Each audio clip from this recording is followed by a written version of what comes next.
How's it going, everyone? My name is Motive Games, and today we're going to be doing a last Epoch's leveling guide for Primalist. You can do this on any subclass, whether you want to do Shaman or Druid, but we are going to be following along on Beastmaster.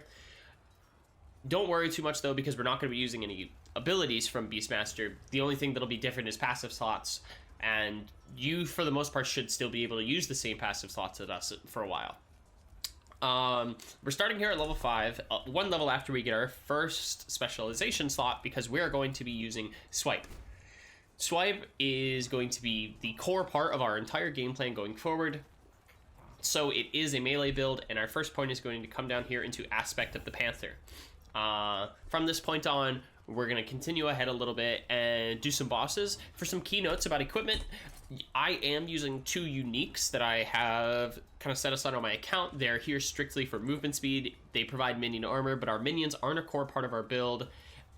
We just really are using this for the extra movement speed, so I can kind of hurry this along a little myself. Everything else will be picked up on the ground. It won't be funded from the account. For the weapon, we're pretty much going to be focusing on anything that does flat damage. So you can see this has +6 melee physical damage. That's perfect for us, and I'm going to be keeping an eye out for others that are very similar to this. For passives, we're going to go ahead and start here, and we're just going to dump everything into Primal Strength for now. And I'll see you guys again in a bit.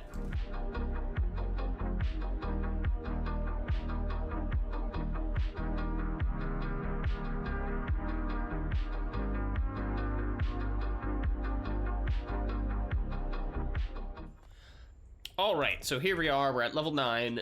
The reasoning I did this is because, rather than starting it at level 8, is because we needed to make sure that we get enough points for Warcry, which is going to be our second one. So let's start with our passives. We're going to go ahead and put the next 2 points into Primal Strength, so this puts us at 5 out of 8. 1 point goes into Harmony of Blades, and then we're going to go ahead and fill out the rest of the 8 in Primal Strength, and then 1 will go into Hunter's Beacon. So this gets us at 10. We're now going to go ahead and spec Warcry. Warcry is going to be very helpful for us, and we're going to be working our way down through this tree, eventually grabbing 2 stacks of Brutality, filling out the 3 strikes of Fury, or the 3 points of Fury strikes, and then maxing out Brutality. But that's not going to be for a while. Going back to Swipe, we're going to put our second point into Aspect of the Panther, 1 point into Feline Hunter, and 2 points into Lion Strength. Or I guess only 1 for now. Essentially, what this is doing, every time we land a Swipe, we get a stack of Panther, and that's going to give us increased attack speed and increased damage. This is the main damage engine of Swipe in the beginning of the game, and we're going to be focusing on this for a while.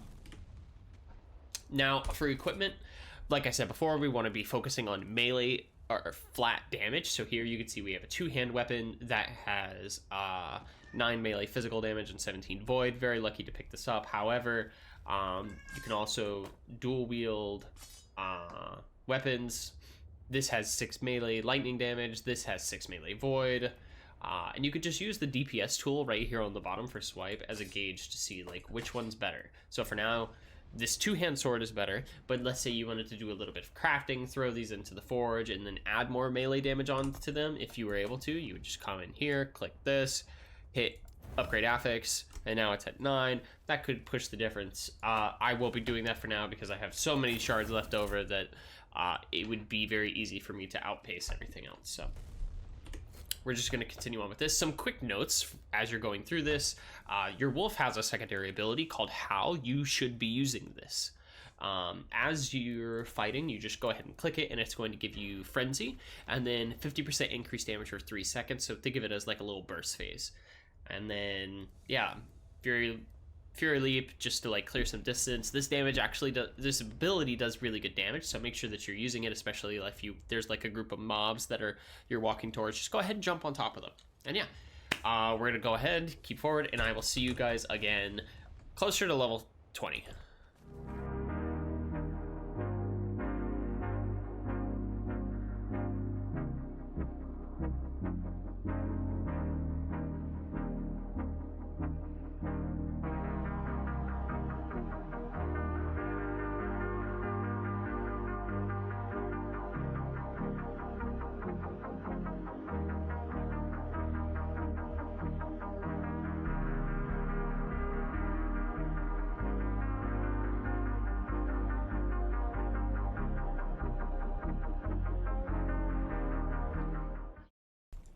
All right, and here we are, level 20.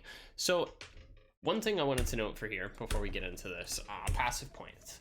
If at some point during this video you notice that I have more passive points than you for whatever reason, even though we're the same level, it's likely because you're skipping over side quests. Side quests in this game are a very important way to actually get more passive points and idle slots. This quest is a good example. Here we're doing the Lesser Refuge. Eventually leads us to this book. We're going to go ahead and open it. And we get 2 passive points on completion to the quest. So keep that in mind, but as usual, we're going to go ahead and start with our passive point spending. We're going to put 5 points into Survival of the Pact. And then we're going to go ahead and put 5 points into Tempest Bond. This is going to give us 20% increased physical. Cold and lightning can be relevant if you have like flat cold and lightning on it, but for the most part we just want the 20% increased physical, and then this doubles while we have a minion, so it'll be 40% because we will be using the wolf. Melee damage leeches. It's just a nice little survival bit. From here we're going to go into Beastmaster, 5 points into Ursine Strength, and then we're going to go ahead and put in 2 points into Boarheart. Aspect of the Boar is one of the other things that's going to keep us alive. You'll notice that for the next bit on passive points, we're going to be focusing on survivability. That's why we go Ursine Strength instead of down here at Savagery. If you wanted more damage, Savagery is the way to go. You pick up Savagery, and then you'll do like 1 point into Ambush, can be more, 1 point to the minimum. And then Lamprey Teeth to get a little bit more leech, but the minus 10% damage taken from nearby enemies I think is very important considering we're a melee build. An aspect of the boar giving us another 15% damage reduction while it's active is going to be very impactful. Now, onto abilities. Let's go ahead and put the rest into Swipe. We're going to put 1 more point into Lion Strength, and then cap out aspect of the Panther. Moving on from here, we'll end up picking up Saber's Tooth Endurance, and then you can pick up Twin Fangs.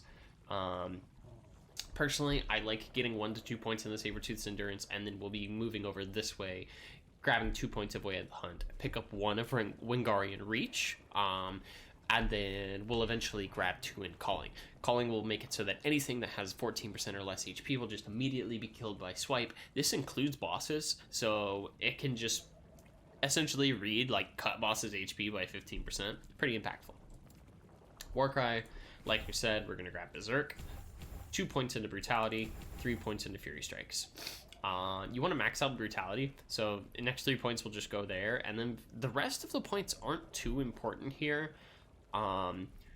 If you're kind of annoyed by the fact that it pushes people away, you can put 2 points here and then grab Apprehend.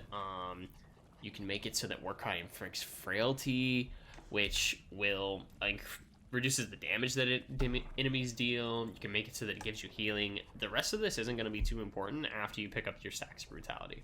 So feel free to do what you want, but we will cover it later. For our third spec, there's actually a lot of options open here. I feel like there's no real wrong choice. You could spec Fury Lead, you could spec Maelstrom. We are going to go with Summon Wolves because I feel like it's just simplistic, and like we said, we want this to be applicable to all subclasses.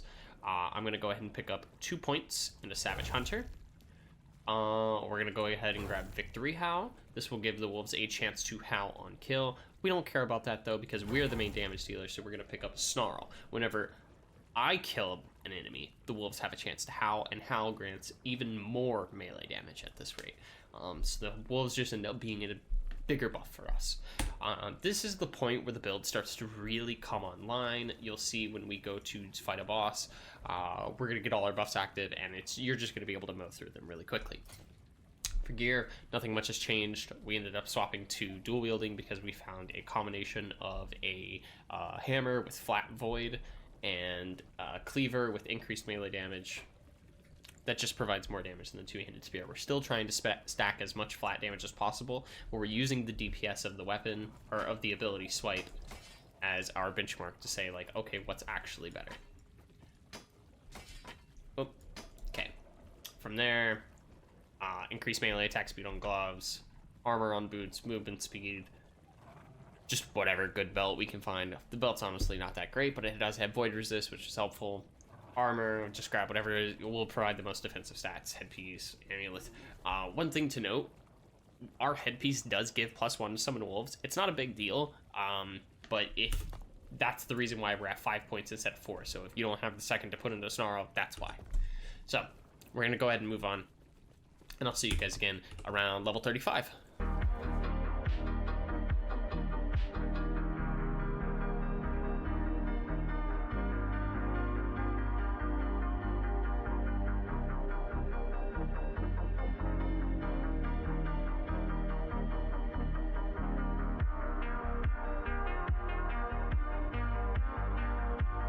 Okay, so here we are at level 35.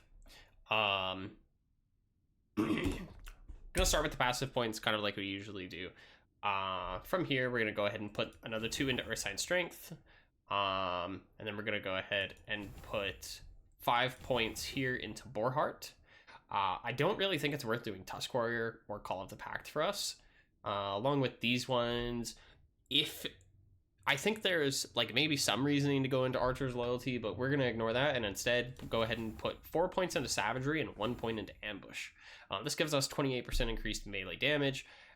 Aspect of the Boar would be very similar, being at 20% and then 20% bleed, but it'd only be active while we have Boar available. And this doesn't have 100% uptime. So we're going to put 5 points into Porcelain Constitution. And then from here, it's kind of a split, right? If you want Boarheart to be up all the time, you just pick Boarheart because you're going to get 4% more chance to have it. 4% chance to proc it on hit. However, I think Axe and Claw is just way too good to pass up, being 8 flat. Flat's king on this kind of build. We get a lot of value out of it, so we're just going to go ahead and put 4 points into here.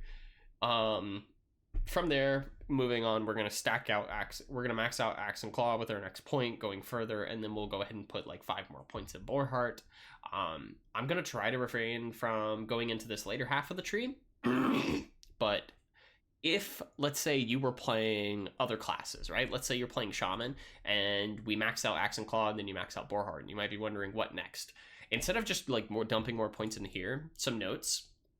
If you're playing Druid, you can grab Teutonius Plating, or you can grab Primordial Resonance. These are both really good. And then you could start picking up Claws of the Forest, or you could pick up like Druidic Prowess, right? Probably Claws of the Forest, 7% is a decent amount, versus the Strength and Attunement is both going to be about like 4% per stat, so it'll be relatively equal depending on what you're doing. For Shaman, it's pretty much just going to be like Sky Warrior. You would put like 5 points into Sky Warrior, and then that will let you pick up Ligonian Wrath, and just putting like 5 points into that should be fine going forward. And then you can just maybe pick up Windbringer or Stormbringer. Like, there's a lot of room for things to happen in the Shaman tree, but I do think regardless which class you're playing, this kind of setup is fine. For the long run, let's say once your build's done, you would take like points out of Axe and Claw and then just pick up Boarheart, and this is kind of like something you would see on most builds. So with that, we're going to look at skills now. We have 4 points to go ahead and fill out for Swipe. We're going to... I said earlier that we'd be picking up Sabertooth's Endurance, but I'm kind of going back on that now. We're going to pick up 2 points of Way on the Hunt, and then go ahead and pick up Wingarian Reach. A lot of people from this point would go ahead and put 2 points into Culling. Personally, I don't mind not having the kill threshold. It's really nice, especially against some bosses. But I'm just going to go ahead and just put another point into it, because this is a multiplicative modifier, and that's really powerful. For Warcry, we want to go ahead and, like I said, we're going to pick out the rest of Brutality, and then we're going to put 2 points into Staggering Gore, 1 point... I don't have the last point. We will be putting the last point into Apprehend. Having the pull instead of knockback is going to be really helpful, grouping enemies and just letting you mow them down a little bit quicker. And I would absolutely pick that up with your next point. For Wolves, there's actually a few different things you can do here.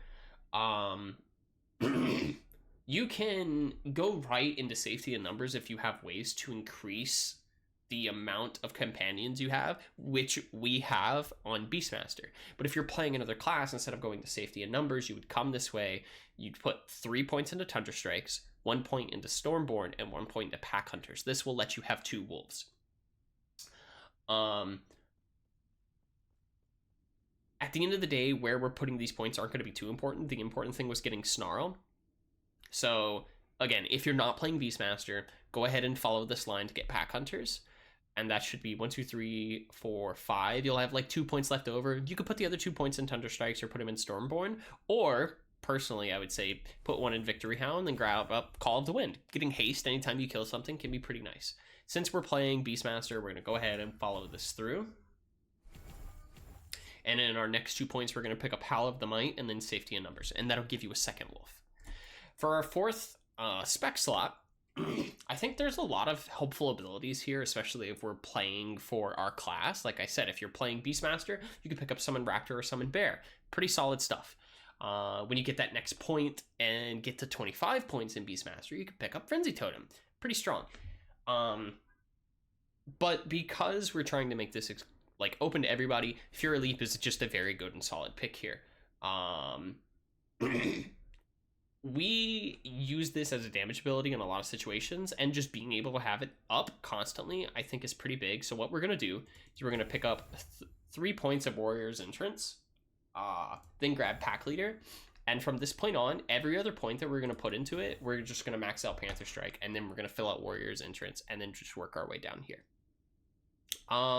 Picking up Immune while leaping can also be pretty big, having an iframe. So if you wanted to bypass, like, filling out Warrior's Entrance for a little more damage and then going down this way, after you put the second point in Panther Strike, grab Heorot's Protection for the iframe, and then you can work your way down. This has been bugged for a while, and it doesn't always work, but I can say, historically speaking, using it, I've gotten a lot of value out of it, so it does work in some cases. Gear hasn't changed too much. We have a mace with 2 like sets of flat damage on it. We got another cleaver with 2 sets of flat damage on it. I was getting really unlucky with my armor drops for a long time. So what we did was we went ahead and threw like a piece of armor in here, and we just went ahead and upgraded the armor with shards that we had put along the way. This is really helpful because now we were able to go up to like 96. If we had a little bit more, we could push it up even higher. And I would say that, like, this is something that you should be doing. If you just have went a long time without getting a good drop, pick something up, go ahead and slap a bunch of just a random good stat on for you. Nothing else has really changed too much. We're still using pretty standard gear that just has a bunch of random lines that either increase our damage or give us a little bit more survivability. You can put whatever you want there. For instance, we picked up a Terrace Path along the way. These are really good boots. For no other reason than the fact they give a bunch of armor and they give a bunch of movement speed. Like you can see here, it's 15% on the boots and then like an extra 20% on top of it. But these boots work just fine. They still have 53 armor, 15% increased armor along the way. Like, you don't need to work along the uniques that you find, but they can be helpful. Moving on from here, we'll see y'all again when we hit level 50.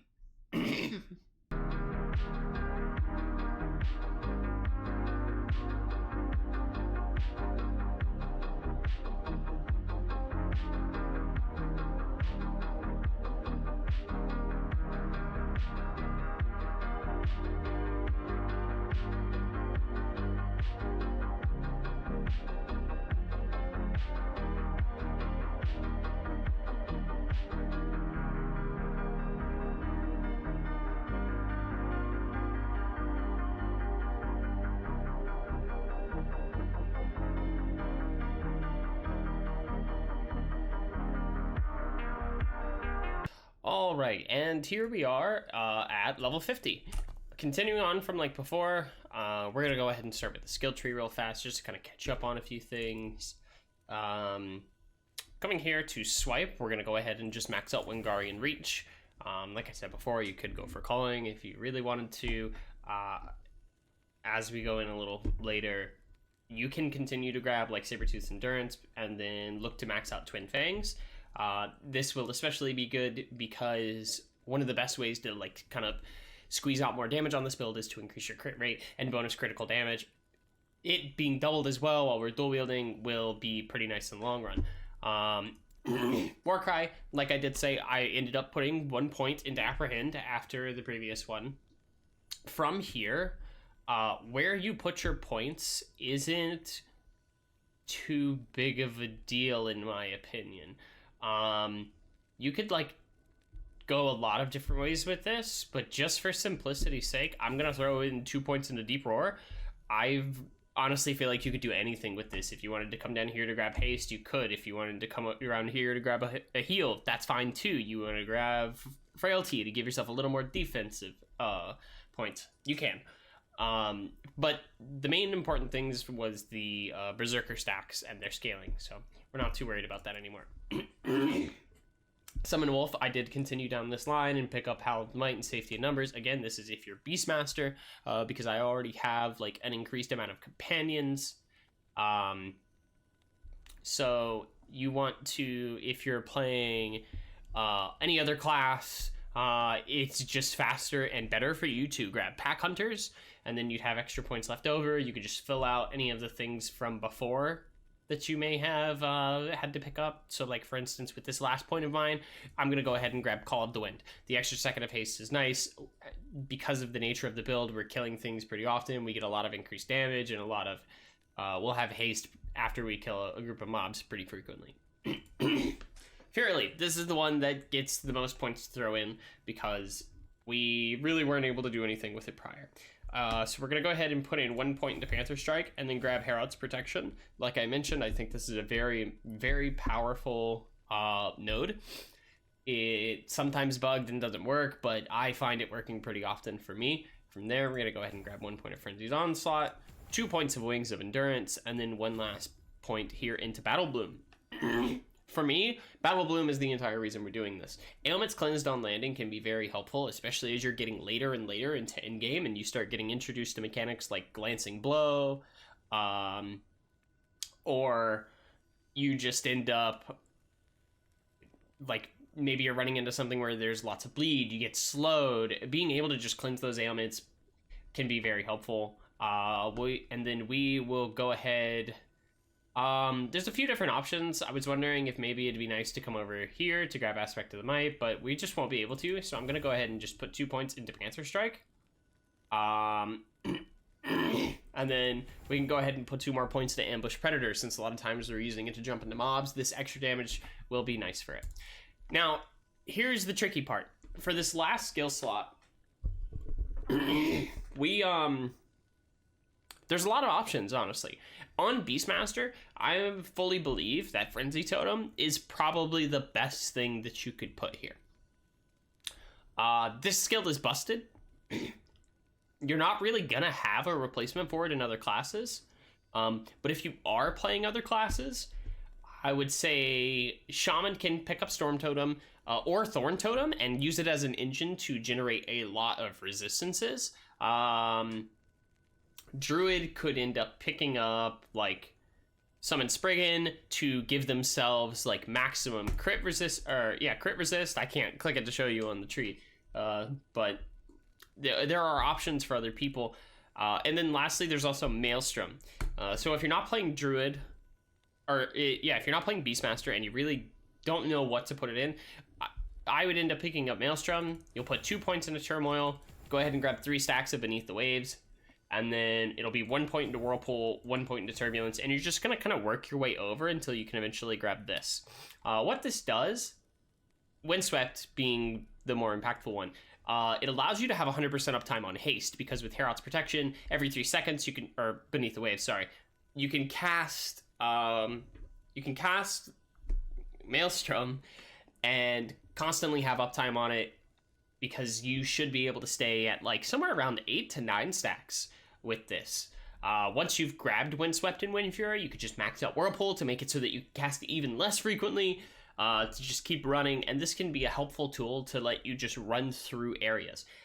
Its damage is pitiful. We don't really have stat lines to make it impactful, but this is something that you could build around and start transitioning to. But if you are playing Beastmaster, I cannot recommend Frenzy Totem enough. I think picking up 3 points of Rapidity and then Grounded, and then the last point is Dig In. This increases the effectiveness of Frenzy Totem quite a bit. Frenzy Totem's effectiveness going up by 25% is going to be helpful. Global melee damage plus 15% is pretty impactful, and then the tether also just giving you more increased. And then we will just look to like max these two out. I believe at the moment, because the damage this damage multiplier is, yeah, it's multiplicative. It's better to max this one before you end up maxing grounded. So from there, there's just a lot of options you could do. You can go into reach, so you can step further away from it. You can convert damage taken with Thorn Idol. You can make it give you health regen. A lot of options. Personally, though, I would say Reckless Frenzy isn't a bad idea. You can end up taking a lot of damage, but because of the amount of leech we have, as long as there's like something for you to hit, it should be okay. But if you end up eventually grabbing this and find yourself dying a lot, try taking it off and seeing if that helps your experience. For passive points, we're going to go ahead and come into the Beastmaster tree again and put in those 5 points of Boarheart. Doesn't matter who you are, either of these classes. This little setup here of Earthsign Strength, Boarheart, Porcine Constitution, and then Boarheart again. They've got the same name for some reason.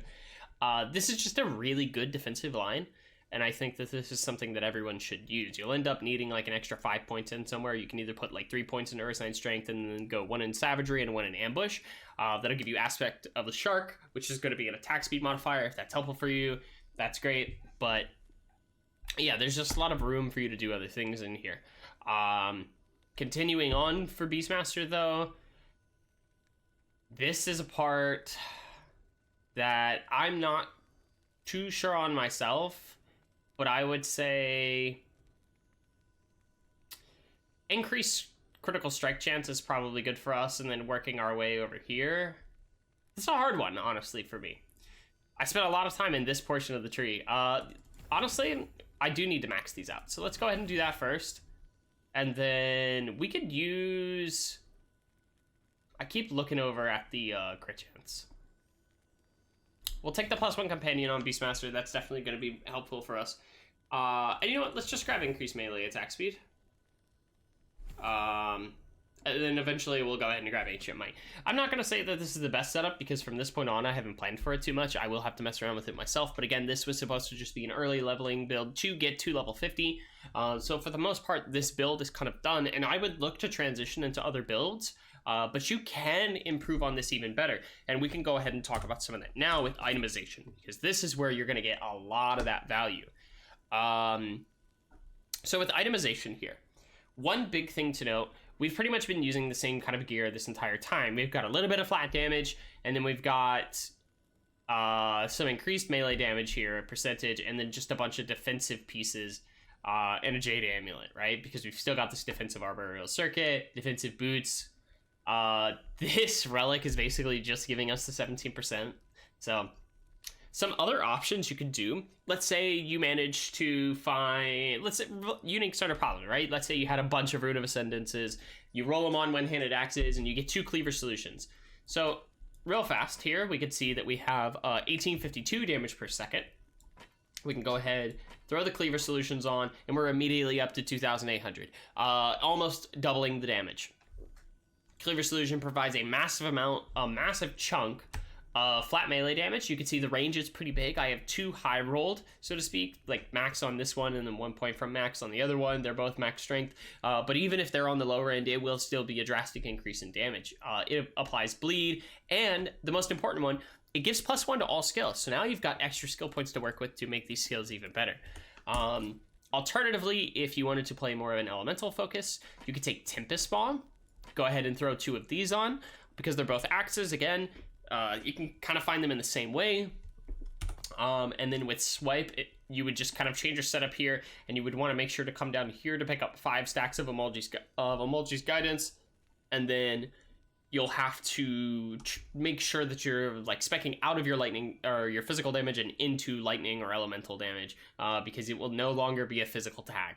So, but very powerful skill. Absolutely. I use this for my main for quite a long time. You can use this to easily hit empowereds, but I think physical can kind of do the same as well with Cleaver Solution. Now, this doesn't mean you need uniques to do this, because these uniques aren't even the strongest thing that I could be doing at the moment. Let's say you get some Exalteds, right? You can see these are both level 50 required Exalteds. You can get them pretty early in. So we're going to go ahead and throw this on and throw this on. And you can see swipe is up to 3205, even higher than the 2 cleaver solutions. These exalteds are basically normal items that have rolled a tier 7 line. You can find them here in monoliths. For instance, this one has a tier 7 plus 10% melee critical strike chance. Really good, but a lot of the I don't believe that's what's impacting the DPS calculation so much. Rather, it is the 51% increased physical damage. We're at a point now where we have so much flat thanks to the inherents on these weapons. And then this one also had a really good plus 40 melee physical damage roll, that these two lines of percent increased physical damage will carry more weight than extra flat. So you want to make sure you're mixing that in with your flat damage increases. But these are very good, and you can see we still have 43 forging potential on this, so there's room for this to become even better. Just very good drops. So keep an eye out for those kind of exalteds, those one-handed weapons. You want to make sure you're dual wielding with this one, in my opinion. I think two-handing on it, you'd have to have like a really good two-hand drop to make it worth two-handing with this build. For the rest of your gear, something that I think a lot of people come into this game and they don't really have the right mindset of is you want to make sure that you're playing for resistances. Most of the rest of your gear should be defensive slots.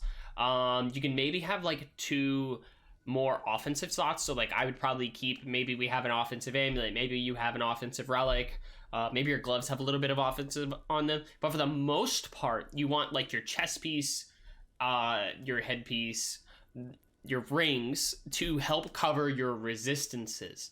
That's one of the other places that I would start really dipping into. Our resistances here are very low. Just being able to pick up something that's like has a lot of elemental resist can be very good. For instance, we ended up picking up early in the run these boots, Advents of the Erase. They come with something called Weaver's Will. It's a very simple system. You put the boots on and they start getting extra lines as you kill things. This rolled 32% elemental resistances, so I would absolutely throw this on. You can see it makes us way tankier than we were before by adding 32% to our fire, our lightning, and our cold. Now we just need to shill up a little bit on the rest of them, necrotic and poison. Where would we do that? Idols. This is one of the reasons why I haven't done too much with idols in this run, is because I would basically use most of my idol slots for resistances. I would fill it out with poison, necrotic, or void, a little bit of physical, depending on what it is that I think I'm going to be playing into. Just trying to get them all to 75. It's not the end-all be-all. Resistances aren't like the best thing you'd need. In fact, one of the reasons that this idol right here is so good is because it has 4% increased health. You want to make sure you're increasing your health pool as well. So that's one of the things I would change with this chest piece. Is if I could, I would try to slam health on this chest piece. I would try to get health. You can see I have vitality on this headpiece. You can get reduced critical strike chance, or reduced damage taken from critical strike chance. Crit strike avoidance is also very impactful in a line that you want to make sure you're getting into. Shoehorning, a lot of these just really good defensive stats, is going to be a lot better at this point for the rest of this gear than just trying to slam in as much damage as possible. So yeah, that's pretty much it from here. Just to kind of give an example, this is the monolith map. This is basically what in-game is going to be, and you can see this is at level like 58 area. You can see it right here. We've already cleared a few of these, and we were doing this up to level 50. So the build can handle itself coming into in-game, and then it should allow you to get those extra drops that you'll need to start going for a build that you may want, and then farming for exalteds. I think that's all I've got for now, so if you have any questions, feel free to leave a comment down below, and I look forward to seeing you guys later. Feel free to drop on my Twitch stream and leave a follow in case you want to catch me live, or I'm testing different builds or leveling different characters in prep for 1.0. Peace.